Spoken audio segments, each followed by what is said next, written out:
जय श्री राम। भारत माता की जय। आज 28 मई का दिन हमारे इतिहास में बहुत बड़ा महत्वपूर्ण दिन है, जिस दिन गद्दारों के, देशद्रोहियों के सबसे बड़े दुश्मन और भारत के सबसे बड़ा भक्त, सबसे बड़ा देशभक्त, सबसे बड़ा हिंदू राष्ट्र की प्रथम परिकल्पना करने वाले व्यक्ति श्री सावरकर जी का जन्मदिन है। सावरकर जी के विषय में कहा गया है, जननी जने तो सावरकर, कै दाता के सूर, नहीं तो जननी बांझ रहे, व्यर्थ गवा महिनूर। तो इतने बड़े राष्ट्रभक्त सावरकर जी थे कि देश के गद्दार आज भी मानने को तैयार नहीं होते हैं। जो पाकिस्तान प्रेमी, नेहरू के चाटुकार जो लोग हैं, वो कभी नहीं मानते। आज भी उनके नाम सुन करके चाटुकारों का, देशद्रोहियों का अजीब सा जलन होता है। और मैं कुछ भाइयों को बताना चाहूँगा कि सावरकर के विषय में पढ़ो, जो कि इधर उधर से सुन करके जो सावरकर जी के विषय में बोलते हैं। सावरकर के विषय में अम्बेडकर का क्या विचार था। अम्बेडकर जी भी बोलते थे, अगर जिन्ना पाकिस्तान का मांग करता है तो सावरकर का हिंदू राष्ट्र का परिकल्पना करना सही है। सावरकर के विषय में जो आजकल कांग्रेसी लोग बहुत बोलते हैं, वो लोग 1966 का परिकल्पना कर सकते हैं, जो कि एक पत्र भी लिखी थी इंदिरा जी ने और उनको देशभक्त बताई थी, और 1970 में डाक टिकट भी चलाई थी इंदिरा जी ने। यह चीज़ें जानना चाहिए। आज देश के एक जो वर्ग है जो नहीं मानने को तैयार होता है, और एक वर्ग वही वर्ग है जो पाकिस्तान प्रेमी है, हिंदू राष्ट्र का विरोध करने वाला है। वो वर्ग आप नाम मात्र से पहचान कर सकते हैं। जिसके लिए एक सुमक्षा सिंह का कविता आया था मेरे पास, उसको पढ़ करके सुनाऊंगा सावरकर के विषय में जानने के लिए।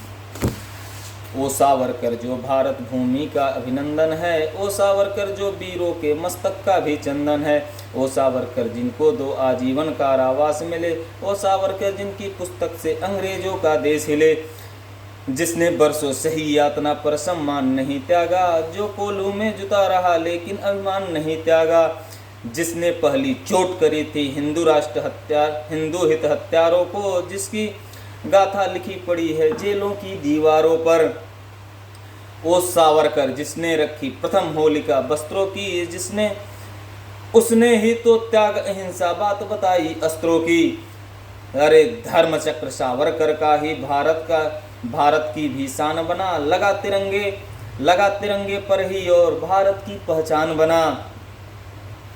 ओ सावरकर जिसके आगे वीर लगाया जाता है, ओ सावरकर जिसको सबसे धीर बताया जाता है, अंग्रेजों से पीछा छूटा पर चमचे सरदार हुए, सावरकर के बरसों तक का फिर से कारागार हुए।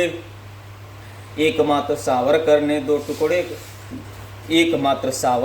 दो टुकड़े का प्रतिरोध किया, यही एक कारण है जिसका अब तक प्रतिशोध लिया।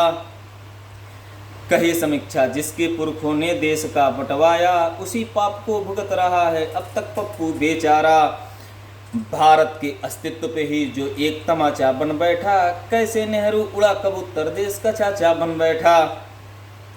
जिसके कारण खोया तिब्बत और आधा कश्मीर गया, जिसके कारण भगत सिंह और शेखर जैसा वीर गया। वो जिसने निज हित में बोस को ही प्रतिकार किया, वो जिसने पटेल के हक में भरी सभा में मार लिया। खुद को भारत रत्न दे लिया, यूं सत्ता का पान किया। गांधी के संतानों ने कबीरों का सम्मान किया, जो इनके गुणगान करे वे केवल उनको प्यारे हैं। ये देसी धर्मधरा के हिंदू हित के हत्यारे हैं। पूज्य वीर स्वतंत्र के अंग्रेजों के हमराज नहीं, सावरकर गद्दारों के तारीफों के मोहताज नहीं। तो सावरकर जी को जब तक ये देश रहेगा तब तक याद किया जाएगा, और इसके लिए गद्दारों की ज़रूरत नहीं है। और इन गद्दारों को हम लोग इनके ही पद चिन्हों पर चढ़ करके ख़त्म कर सकते हैं। सावरकर के बताए मार्गदर्शन से ही हम लोग गद्दारों को ख़त्म कर सकते हैं। और एक बार मैं फिर उन लोगों को बताना चाहता हूँ कि जो सावरकर जी के विषय में ऐसे ऐसे बातें बोलते हैं, वो सावरकर जी को पढ़ें, सावरकर जी को जानें। और माफ़ीनामा की जो बात बोलते हैं उसको सरदार पटेल ने खुद लिखा था और लाला लाजपत राय ने, कि इसको कैसे ये करने के लिए, उनको जेल से छुड़ाने के लिए।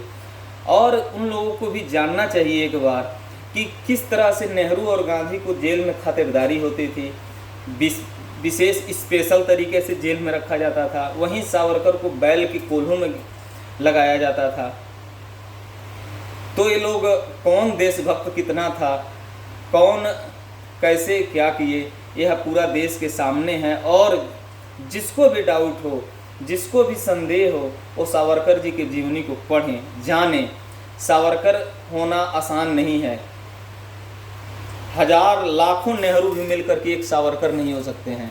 सावरकर की देशभक्ति पे संदेह करना, एक व्यक्ति या तो वो भारत का नहीं हो सकता है, वो देश का सबसे बड़ा गद्दार हो सकता है जो सावरकर की देशभक्ति पे संदेह करे। या तो चाटुकार होगा कांग्रेस का, या वो देशद्रोही होगा।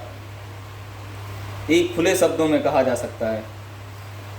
और मैं भगवान से ही कामना करूंगा कि हिंदू हित के लिए, देश हित के लिए फिर सावरकर जी धरती पे जन्म लें और भारत के उनके जो परिकल्पना थी उसको आगे ले जाएं। जय हिंद, जय भारत, जय श्री राम।